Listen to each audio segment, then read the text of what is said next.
بسم اللہ الرحمن الرحیم۔ السلام علیکم ورحمۃ اللہ۔ حضرت بلال رضی اللہ تعالی عنہ کی اذان۔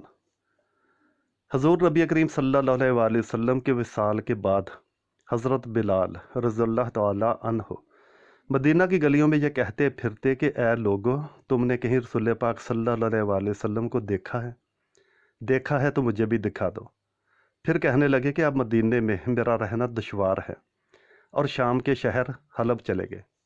تقریباً 6 ماہ بعد آپ صلی اللہ علیہ وآلہ وسلم کی خواب میں زیارت ہوئی، تو آپ صلی اللہ علیہ وآلہ وسلم فرما رہے تھے کہ اے بلال، یہ کیا بے وفائی ہے، تو نے ہمیں ملنا چھوڑ دیا، کیا ہماری ملاقات کا وقت نہیں آیا؟ خواب سے بیدار ہوتے ہی اونٹنی پر سوار ہو کر لبیک یا سیدی یا رسول اللہ کہتے ہوئے مدینہ منورہ کی طرف چل پڑے۔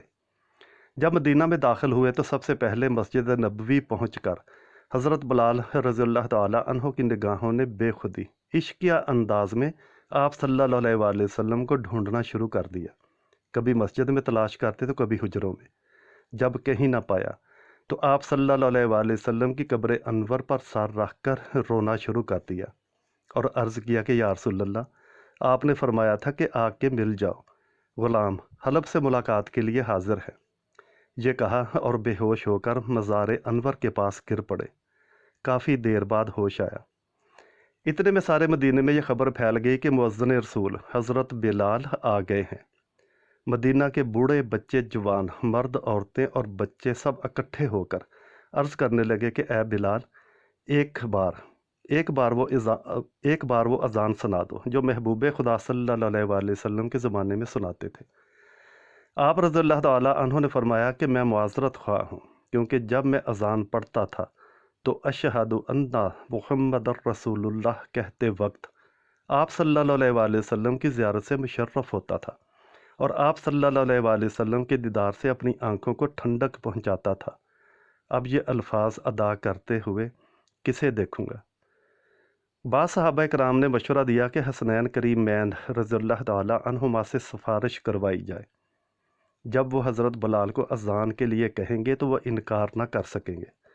چنانچہ حضرت امام حسین رضی اللہ تعالی عنہ نے حضرت بلال رضی اللہ تعالی عنہ کا ہاتھ پکڑ کر فرمایا، اے بلال، آج ہم آپ سے وہی اذان سننا چاہتے ہیں جو آپ ہمارے نانا جان اللہ کے رسول صلی اللہ علیہ وآلہ وسلم کو اس مسجد میں سناتے تھے۔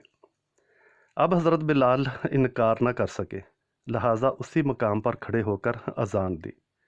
بعد میں کیفیت کا بعض کتابوں میں کچھ اس طرح بیان ہوا ہے کہ جب آپ رضی اللہ تعالی عنہ نے بآواز بلند اللہ اکبر کہا، مدینہ منورہ گونج اٹھا۔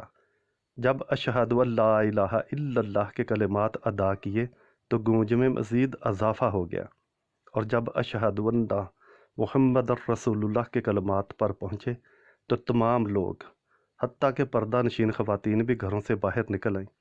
رق و غریہ زاری کا عجیب منظر تھا۔